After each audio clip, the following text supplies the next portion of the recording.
안녕하십니까. 이민멘토의 주식 레벨업 시간 시작해 보도록 하겠습니다. 오늘 2025년 3월 21일이고요. 3월달 시장 난이도가 상당히 좀 높아 보인다라는 정리를 좀 해드리고 싶습니다. 제가 난이도가 높다라고 말씀드리는 이유는 어저께부터 오늘장 시장의 지수는 그렇게 나쁘진 않은데 아마도 여러분들이 가진 종목들이 그렇게 좀 빵긋 웃고 있지는 않은 것 같아요. 오늘 전체적인 수급 자체도 또 반도체 쪽으로만 좀 몰아가다 보니까 조금은 좀 둔탁하고 좀 어려운 시장이 되지 않을까라는 생각이 듭니다. 자, 일단은 우리 미국장부터 좀 돌고 오겠습니다. 미국장 잠시만요. 미국장, 미국 시장은 어떤 느낌이었냐? 오늘 새벽이죠. 우리나라 시장 종료하고 미국 시장이 어떻게 되냐면 옵션 만기일이에요. 미국 시장 옵션 선물 옵션 동시 만기일인데 그렇기 때문에 미국 시장이 좋았거든요. 그러다가 다 같이 이런 식으로 다 똑같은 흐름이죠. 미국 시장은 뭐 우리나라는 코스피 시장, 코스닥 시장 좀 다를 때가 많잖아요. 근데 미국은 다우든 나스닥이든 S&P 500이든 거의 비슷하게 흘러가는 그런 흐름이다 보시면 될 것 같고, 그 다음에 종목별로 본다면은 저는 이제 특이사항으로는 요거 마이크론 테크놀로지 요걸 봐야 될 것 같아요. 마이크론 테크놀로지의 실적이 괜찮게 나왔습니다. 일단 마이크론 테크놀로지가 삼성전자와 하이닉스보다 떨어지는 기업이에요. 그러니까 판매량, 반도체 부분에 대해서 확실히 떨어지는 기업이기 때문에 그래도 마이크론 테크놀로지의 반도체 실적을 꼭 봐야 된다라고 말씀드리는 건 뭐냐면, 요즘에 방송에도 제가 설명을 많이 드렸지만 회계 연도 자체가 다릅니다. 그러니까 마이크론 테크놀로지는 전월 8월부터 8월까지예요. 그러니까 우리나라 삼성전자 하이닉스는 올해 1월부터 12월까지 1분기, 2분기, 3분기, 4분기를 나눠 놓는다면 마이크론 테크놀로지는 9월부터 8월까지 9, 10, 11, 12, 1, 2 이런 식으로 나눠지기 때문에 마이크론 테크놀로지의 이번 2분기 실적이 어떻게 보면은 우리 삼성전자와 하이닉스의 1분기 실적에 영향을 줄 수밖에 없다. 그래서 마이크론 테크놀로지가 항상 반도체 실적의 풍향계라고 보시면 됩니다. 그러면 마이크론 실적이 좋게 나오고 그 다음에 가이던스라고 불리는 앞으로의 반도체 업황에 대해서도 마이크론 테크놀로지가 괜찮게 얘기를 했어요. 원래 마이크론 테크놀로지라는 회사 자체가 가이던스를 얘기할 때 어떻게 얘기하냐면 되게 보수적으로 얘기해요. 조금 좋은 거를 막 뻥튀기 해서 얘기하는 기업이 아니라 조금이라도 나쁠 것 같으면 이것 때문에 좀 어려울 것 같습니다 라고 가이던스를 되게 낮게 잡는 기업인데 이번엔 가이던스를 굉장히 땡겨 올려놨습니다. 그렇다라는 건 HBM을 제외하더라도 마이크론 테크놀로지는 HBM 만들긴 하는데 되게 적어요. HBM을 그럼 제외하고라도 우리가 얘기하는 레거시 반도체, D램이라든지 낸드 플래시 쪽에서 계속해서 수요가 일어날 거다. 계속해서 가격 상승이 일어날 거다. 이렇게 힌트를 가져가시면 될 것 같습니다. 그렇기 때문에 오늘 삼성전자 하이닉스가 역시나 또 좋은 흐름을 보여줬고요. 어저께는 삼성전자가 시장을 좀 이끌었다면 오늘은 하이닉스 쪽이 좀 이끌어줬고, 여기 보시면 이제 반도체의 3대장이라고 할 수는 없지만 반도체 완성 반도체를 만드는 자동차로 따지면 현대, 기아차가 있으면 삼성전자, 하이닉스, 여기 DB하이텍까지 보시면 돼요. 이제 약간은 좀 다르죠. 그러니까 삼성전자, 하이닉스는 약간 큼직큼직한 큰 파이 형태의 반도체를 만든다면 DB하이텍 같은 경우에 약간 소형 반도체를 완성품으로 만드는 업체이기 때문에 세 개 업체를 같이 보시는 게 좋습니다. 그래서 오늘도 역시 시장 어저께 비슷하죠. 2차 전지 안 가는 거 말고는 반도체가 시장을 좀 이끌어줬고, 그 다음에 여기서 보시면 포스코 인터내셔널이라든지 두산 에너빌리티, 현대 글로비스 요 세 개 정도를 좀 동시에 보셔야 되는데, 요게 이제 미국의 LNG 관련된 기업이라고 보시면 돼요. LNG 관련돼서 포스코 인터내셔널이 LNG에 대한 상사 역할을 좀 할 수 있으니까 연간주로 좀 들어간다라고 공부해 놓으시면 되고, 글로비스 같은 경우에는 이제 운반을 해야죠.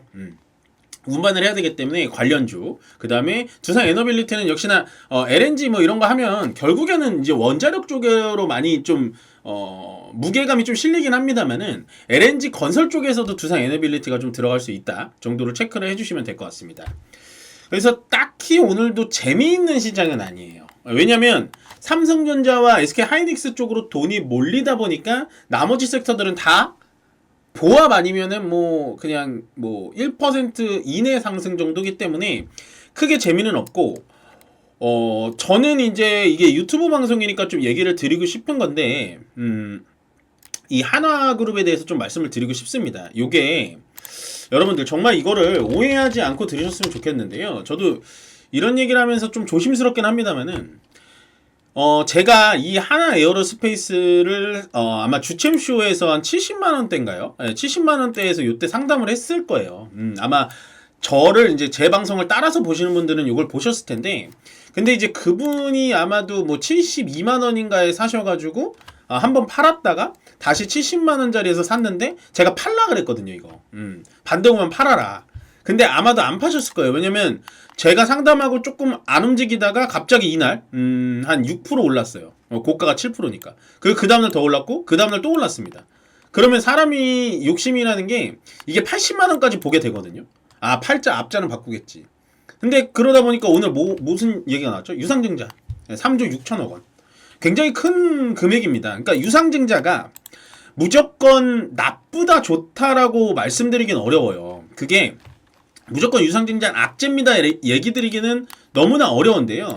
제가 요거를 갖고 왔습니다. 자, 매출액을 볼게요. 연간 매출액을 보면 일단 당연히 하나 에어로스페이스 매출액이 엄청나게 늘었죠. 뻥튀기 됐죠. 뻥튀기. 네, 7조 8천억 하던 회사가 11조를 하고 있어요. 11조. 2024년도에 11조를 했고 22년도에 예상치긴 합니다만 20조 가까이 팔겠다. 근데 이제 일단 나온 성적표로 봐서는 1조 7천억 원을 영업이익을 냈습니다. 근데 왜 3조 6천억이나 필요할까요? 그러니까 유상증자를 했어도 됐어요. 했어도 됐는데 유상증자밖에 방법이 없을까라고 생각을 좀 해보는 거죠. 시장에서는. 너무 과하다라는 겁니다. 3조 6천억이라는 건요. 그리고 3조 6천억까지도 뭐 양반이 양보를 했다 치더라도 아니 주가의 위치가 이렇게 이거 주봉이거든요. 주가의 위치가 이렇게 올라와 있는데 이 윗자리에서 유상증자를 하는 거는 너무 속보이는 행동 아닌가요? 물론 이 회사에 지분을 투자한 회사 오너나 회사를 다니시는 분들은 좋겠죠. 주주들한테 손 벌려서 3조 6천억 원이 진짜 작은 돈이 아니거든요. 그 돈을 가져가서 투자를 하겠다라는 건데 이 기업을 보고 하나 에어로스페이스가 만드는 방산 쪽을 보고 투자한 분들은 뭐가 되냐는 거죠.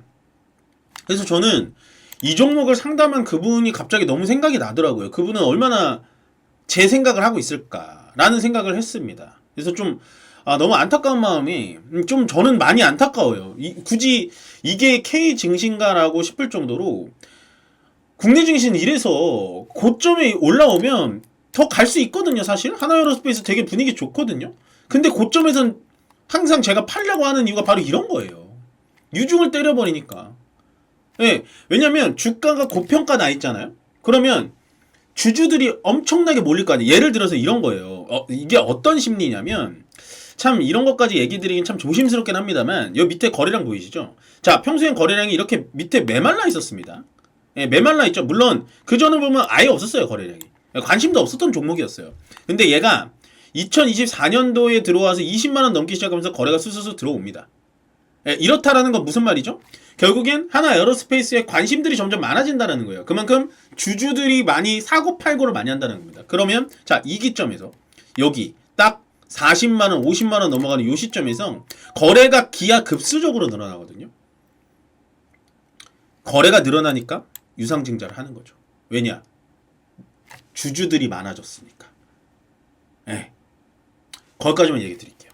네. 더 이상 얘기하면 조금 또 다른 말로 또 셀 것 같아서 거기까지만 얘기를 드릴게요. 자, 그러면 하나 에어로스페이스의 유상증자가 무조건 나쁜 것인가 라고 한다면 그거는 또 아니기는 해요. 뭐 뭔가 퍼포먼스가 있겠죠. 근데 이게 주가가 더 올라갈 거라고 생각을 해서 70만원대 들어간 분들은 지금 어떡하나요?